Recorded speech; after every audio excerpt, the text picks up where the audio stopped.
Looking back, I don't mean to go back too much back last year, but the drive against Oklahoma in the final minutes of the game, how much do you recall of that drive, and how much can that be a teaching tool for your defense, and how much did that really help you in the second half of the season? Yeah, I remember it. So, I think one of the things that happens in critical moments is you have to have the ability to execute. And I felt like when you analyze that drive, our execution was not very good. And that's to take nothing away from OU and Dylan, Gabriel and Stoops and that whole crew. That was a heck of a drive. But we didn't execute very well. And when you blow three coverages in one drive, and ultimately you blow a coverage on a touchdown that gets you beat, it goes back to execution. And I do think that helped when you can walk a team through the drive and, okay, what was our part in that drive? And then how are we going to get better at it moving forward? And I think it helped. We still have room for improvement, that's for sure.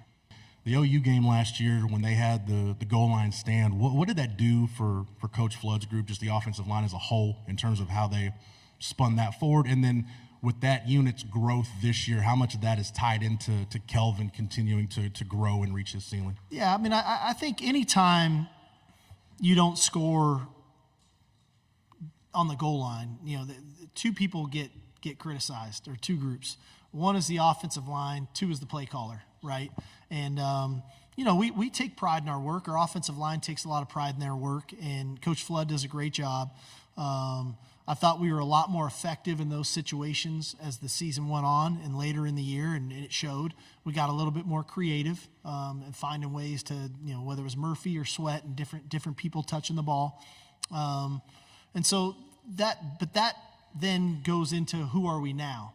And to your point, Kelvin's maturation, he's no longer the young lineman, the freshman, sophomore left tackle. He's going into his third year.